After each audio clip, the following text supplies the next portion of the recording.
DSP Bhimireddy ఇంట్లో ACB సోదాలు తీవ్ర కలకలం రేపుతున్నాయి.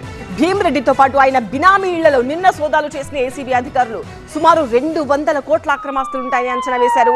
ఈ క్రమంలోనే ఆయన ఇంట్లో లభ్యమైన ఒక రహస్య డైరీ ఇప్పుడు చాలా కీలకంగా మారింది. ఈ డైరీలో 15 మందికి పైగా బినామీలు ఉన్నట్టు గుర్తించారు. వీటి ఆధారంగా వారం క్రితం జరిగిన 3 కోట్ల ఆర్థిక లావాదేవీలపై అధికారులు ప్రత్యేక దృష్టి సారించారు. ఈ వ్యవహారంలో త్వరలోనే బినామీలందరికీ నోటీసులు జారీ చేసేందుకు ఏసీబీ అధికారులు సిద్ధమవుతున్నారు.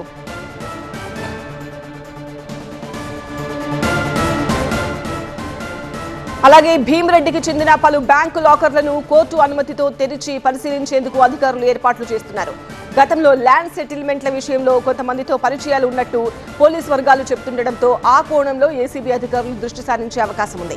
ఇప్పటికే ఒక బినామీ ఇంట్లో జరిగిన సోదాల్లో 44 లక్షల నగదును స్వాధీనం చేసుకున్నారు. మరోవైపు ఆదాయానికి మించిన ఆస్తుల కేసులో డీఎస్పీ భీమిరెడ్డికి ఏసీబీ నోటీసులు ఇచ్చింది.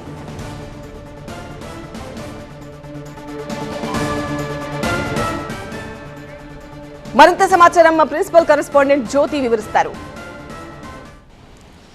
ఆదాయానికి మించినటువంటి ఆస్తుల కేసులో డీఎస్పీ భీమిరెడ్డికి ఏసీబీ అధికారులు నోటీసులు జారీ చేశారు. ఏసీబీ సోదాల్లో భాగంగా ఆయన అస్వస్థతకు గురయ్యారు. ప్రస్తుతం మనం నాంపల్లిలో ఉన్నటువంటి ఏసీబీ ఆఫీస్ దగ్గర ఉన్నాము.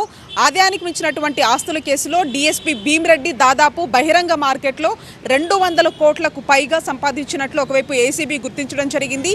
అయితే అతని ఇంట్లో ఒక డైరీ కూడా లభించింది. డైరీలో మొత్తంగా 15 మందికి పైగా బినామీలు పేర్లను రాసుకున్నట్లుగా తెలుస్తుంది. వారం రోజుల క్రితమే కోట్ల రూపాయల వరకు కూడా, అంటే 3 కోట్ల రూపాయల వరకు కూడా ఒకవైపు ట్రాన్సాక్షన్ చేయడము, ఆ ట్రాన్సాక్షన్కి సంబంధించినటువంటి వివరాలతో పాటు ఆ 15 మంది బినామీలు ఎవరు, ఆ బినామీలను కూడా ఒకవైపు ఏసీబీ అధికారులు గుర్తించి వాళ్ళకి నోటీసులను కూడా జారీ చేసేటటువంటి అవకాశం కనిపిస్తూ ఉంది. అయితే ప్రధానంగా అతను కానిస్టేబుల్ నుంచి 95లో ఒకవైపు ఎస్ఐగా రావడం జరిగింది. ఆ తర్వాత డిఎస్పీగా పలు ప్రాంతాల్లో పనిచేసుకుంటూ వచ్చారు.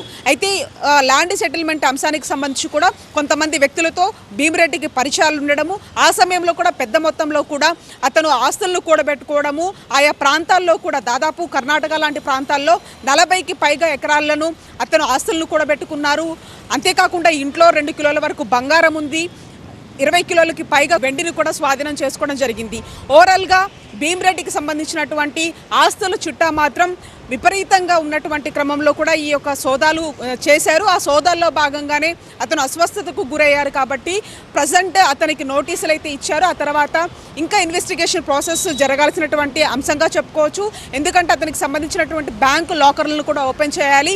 ఆ కీస్ ఇవ్వకపోవడంతో కూడా అవి ఓపెన్ చేయడానికి కోర్టును ఆశ్రయించి ఆ తర్వాత ఈ బ్యాంకు లాకర్లను కూడా ఓపెన్ చేస్తే అందులో ఎంత మేర బంగారం ఉంది, ఎంత మేర డబ్బు ఉంది అనే దానికి సంబంధించి కూడా ఒక క్లారిటీ వచ్చేటటువంటి అవకాశం ఉంది. మొత్తంగా డీఎస్పీ భీమిరెడ్డికి సంబంధించినటువంటి ఆస్తుల చిట్టా బహిరంగ మార్కెట్లో దాదాపు 200 కోట్ల పైగా ఉంటుందని చెప్పేసి అధికారులు చెప్పడంతో పాటు అతనికి సంబంధించినటువంటి బినామీలు ఎవరెవరు ఉన్నారు వాళ్ళకు కూడా నోటీసులు ఇచ్చి వాళ్ళని సైతం కూడా విచారించేటటువంటి అవకాశం మాత్రం కనిపిస్తూ ఉంది. ఇప్పుడు జర్నలిస్ట్ వెంకట్తో కలిసి జ్యోతి టీవీ9 హైదరాబాద్.